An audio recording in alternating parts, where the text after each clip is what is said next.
J'ai une révélation à vous faire. Le problème de la santé mentale des jeunes, c'est pas TikTok. Le problème des jeunes, c'est vous. Au début, vous nous disiez que le problème des jeunes, c'était la télévision et Club Dorothée. On nous a ensuite dit que le problème des jeunes, c'était les jeux vidéo et GTA 5. Et maintenant, on nous dit que le problème, c'est les réseaux sociaux, c'est TikTok. Vous passez votre temps à trouver des excuses pour ne pas admettre que le problème de la santé mentale des jeunes, c'est vous. C'est vos politiques contre les jeunes. La France de Macron, c'est la dépression des jeunes qui a été multipliée par 2 depuis son élection. Les hospitalisations pour tentatives c'est plus 76% pour les 20-24 ans, plus 118% pour les 10-14 ans. Un jeune sur 3 qui présente un risque de troubles anxio-dépressifs. Mais vous arrivez quand même à nous dire que ce n'est pas de votre faute. Le problème, c'est que les faits sont accablants. Depuis 2010, la courbe de la santé mentale chez les jeunes, elle est comme ça. Elle ne fait que monter. Donc, vous ne pouvez pas nous dire que c'est le Covid. Et quand vous regardez cette donnée en fonction de l'âge des jeunes, c'est pareil. Plus les jeunes grandissent, plus ils sont affectés par des troubles de la santé mentale. Le moment où les adolescents sont le plus affectés, le moment où les numéros verts sur la santé mentale des jeunes sont les plus surchargés, c'est le moment de Parcoursup. Et ça, le ministère de l'Éducation nationale le sait très bien. C'est même pire que ça, il le cache. J'ai auditionné des scientifiques qui ont été missionnés par l'Éducation nationale pour étudier la santé mentale des jeunes. Il leur a été interdit de parler de Parcoursup dans leur enquête. Le ministère a censuré un rapport scientifique qui devait interroger les jeunes sur Parcoursup. Mais les faits sont là. Parce que quand on interroge les adolescents sur ce qui les angoisse,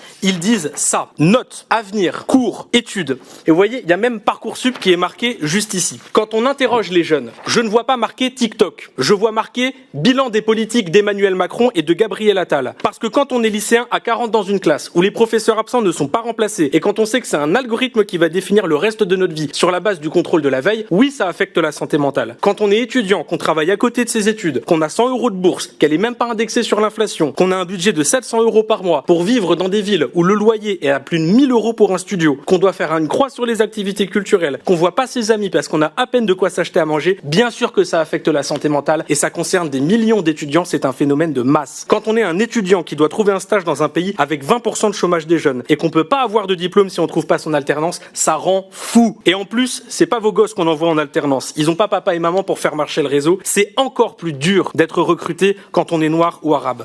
Et même quand on est une femme voilée. Voici ce qui tourne dans les groupes de promo. Une liste d'entreprises qui acceptent les femmes voilées au travail. Voilà jusqu'où mène le racisme et l'islamophobie dans notre pays. Quand on parle de détresse psychologique chez les jeunes, c'est ça qui ressort. C'est l'incertitude. C'est le sentiment de ne pas pouvoir se projeter. C'est se demander à quelle sauce on va être mangé. Comment voulez-vous que ces jeunes puissent se sentir bien dans une société qui ne veut pas d'eux? Et ne me dites pas que c'était la même chose il y a 50 ans. Le prix du logement n'était pas le même. Le chômage n'était pas le même. La croissance économique n'était pas la même. Le pouvoir d'achat n'était pas le même. La pression à l'orientation et au recrutement n'était pas le même. Il y a 50 ans, on pouvait se dire que demain ça irait mieux. Aujourd'hui, quand on réfléchit à la France dans 50 ans, on pense à la crise économique, au réchauffement climatique et à la guerre. Le problème de la santé mentale des jeunes, c'est pas TikTok, c'est